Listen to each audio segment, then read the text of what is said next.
ప్రభుత్వం తమ డిమాండ్లు నెరవేర్చుకోకపోతే నిరవధిక సమ్మె చేస్తామంటూ all India organisation of chemist and druggist ప్రకటించింది. ఆన్లైన్లో మెడిసిన్ విక్రయాలు జరగటాన్ని వ్యతిరేకిస్తూ మే 20న దేశవ్యాప్తంగా మెడికల్ షాప్స్ బంద్ నిర్వహిస్తున్నట్లు వెల్లడించింది. ఆన్లైన్ ద్వారా అక్రమంగా మందుల విక్రయాలు, నకిలీ ప్రిస్క్రిప్షన్లు, ఏఐ ద్వారా రూపొందించిన ప్రిస్క్రిప్షన్ల దుర్వినియోగం అవుతున్నాయని ఆందోళన వ్యక్తం చేస్తున్నారు.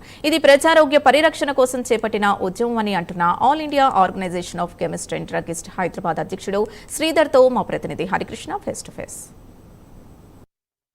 నెరవేర్చకపోతే ఈ నెల 20న బంద్ ప్రకటిస్తామంటూ కూడా medical shop association of India ప్రకటించడం అయితే జరిగింది. అయితే దేశవ్యాప్తంగా కూడా ఈ యొక్క మెడికల్ షాపులన్నీ కూడా బంద్ చేస్తామంటూ కూడా కెమిస్ట్ డ్రగిస్ట్ అసోసియేషన్ ప్రకటించడం అయితే ఈ యొక్క బంద్కు కారణాలు ఏంటి, అసలు ఎందుకు బంద్కు పిలిపించాల్సిన అవసరం వచ్చిందంటూ కూడా ప్రస్తుతం మనతో పాటు మాట్లాడడానికి హైదరాబాద్ కెమిస్ట్ డ్రగిస్ట్ అసోసియేషన్ అధ్యక్షుడు శ్రీధర్ గారు ఉన్నారు. వారితో మాట్లాడించే ప్రయత్నం చేద్దాం, మరిన్ని విషయాలు తెలుసుకుందాం. చెప్పండి, అంటే 20 తారీఖు ఎందుకు అసలు బంద్కు పిలుపునియాల్సిన అవసరం ఎందుకు వచ్చింది? మే 20 నాడు ఆల్ ఇండియా లెవెల్లో మెడికల్ షాప్ బంద్ అనేది మా అసోసియేషన్ అయినటువంటి ఏఓసిడి బంద్కు పిలుపునిచ్చింది.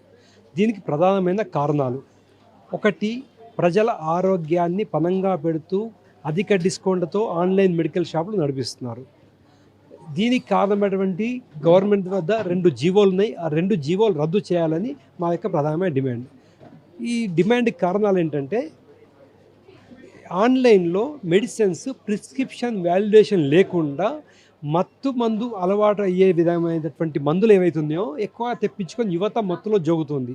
ప్రిస్క్రిప్షన్ వాలిడేషన్ లేకుండా మందులు ఆన్లైన్ రావడం వల్ల తెలియకుండానే వారం రోజు వాడాల్సిన మెడిసిన్, యాంటీబయాటిక్స్ ఎక్కువ వాడకం అవుతుంది. 1-2 నెలలు వాడి ఇలా ప్రాణాల మీద తెచ్చుకుంటున్నారు ప్రజలు. అంటే ఈ ప్రజలు కొద్దిగా ఆ డిస్కౌంట్ ఎక్కువ అనే ఆశతోటి ఆన్లైన్లో పెట్టి ఆ మెడిసిన్ తెప్పించుకొని ఎన్నో స్పోరియస్ డ్రగ్స్ ఆన్లైన్లో వస్తున్నాయి, ఎన్నో కేసులు అయినాయి. వీటి మీద కంట్రోల్ అనేది మన ఉన్న ఈ డ్రగ్ కంట్రోల్ అథారిటీకి కంట్రోల్ చేయడానికి టైం సరిపోలేంతగా వీలైంది. ఎందుకంటే వీళ్ళ స్టోర్సు ఇక్కడ సప్లై అవుతాయి, కానీ పాండిచ్చేరియో, కేరళనో లేకపోతే నార్థన్ స్టేట్స్లోనో ఆఫీసులు ఉంటాయి. మెడిసిన్ ఎక్కడ వచ్చింది అని చెక్ చేసుకోవాలని చెక్ చేస్తే వీళ్ళు స్పోరియస్ వచ్చిందా ల్యాబ్ పంపించి చెక్ చేయాలన్నా కమ్యూనికేషన్ ఏం కావాలన్నా వేరే స్టేట్ అధికారులతో వీళ్ళు మాట్లాడుకోవాల్సి వస్తుంది. అక్కడికి వెళ్ళి చెక్ చేసిన తర్వాత వాళ్ళ పర్చేస్ ఇంకెక్కడ ఉంటుంది.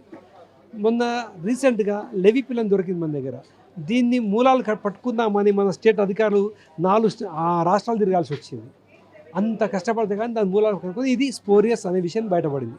ఆన్లైన్లో ఇలాంటి అరాచకాలు ఎక్కువ జరుగుతున్నాయి. ప్రజలకు నాణ్యమైన మందులు అందట్లేదు, ట్రాన్స్పోర్టేషన్ ప్రాపర్ టెంపరేచర్ మెయింటైన్ అవ్వట్లేదు. తర్వాత యువత మత్తు మందుల కోసము ఆన్లైన్లో ఆర్డర్ పెడుతున్నారు. మెడికల్ షాప్ పక్కన మెడికల్ షాప్లో మనిషిని చూసి గుర్తుపట్టి ఈ మత్తు కలిగించే మందులు ఇవ్వరు కాబట్టి ఆన్లైన్లో ప్రిస్క్రిప్షన్ చేయగానే వాళ్ళు అందుబాటులోకి వస్తున్నాయి. తర్వాత యాంటీబయాటిక్స్ ఇవ్వరు కాబట్టి ఆన్లైన్లో యాంటీబయాటిక్స్ తెప్పించుకుంటున్నారు.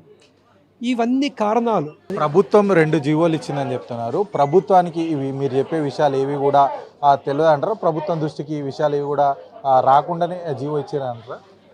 ప్రభుత్వము 2018లో GSR 817E అనే ఒక జీవో తయారు చేసింది, ఇవ్వలేదు, ముసాయిదా తయారు చేసి పెట్టింది.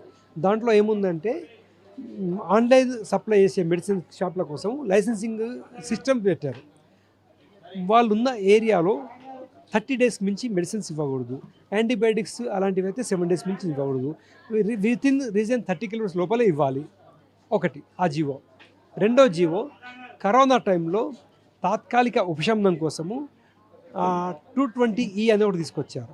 అయితే దీంట్లో ఏముందంటే, ప్రిస్క్రిప్షన్ వాట్సాప్ ద్వారా కానీ ఈమెయిల్ ద్వారా కానీ ప్రిస్క్రిప్షన్ పంపిస్తే వీళ్ళు హోమ్ డెలివరీ చేసుకోవచ్చు ఎవరైనా సరే అనేది తాత్కాలిక ఉపశమనం కోసం చేశారు. ఈ 2 జీవోలను అడ్డు పెట్టుకొని వీళ్ళు ఆన్లైన్లో అరాచకాలు స్టార్ట్ చేశారు. ఈ 2 జీవోలను రద్దు చేయాలని చెప్పేసి మేము గత ఎన్నోసార్లు విజ్ఞప్తి చేస్తున్నాం, కానీ స్పందన లేదు. దీనిపై ఉన్నత స్థాయి కమిటీ వేశారు, మాట్లాడారు. మన అసోసియేషన్ పెద్దలైనటువంటి షిండే గారు, రాజీవ్ సింఘాల్ గారు మాట్లాడారు, అయినా స్పందన లేదు. కాబట్టి ఇప్పుడు మేము బంద్కు పిలుపునిచ్చి ఈ బంద్ను పాటించడానికి సిద్ధమయ్యాం. మా నిరసన ఒకరోజు బంద్ కోసము. ఇప్పుడు కూడా దీనికి వాళ్ళు సరైన స్పందన రాకపోతే ప్రభుత్వం తరఫు నుంచి మేము నిరవధిక సమ్మెకు కూడా వెళ్ళడానికి సిద్ధంగా ఉన్నాం.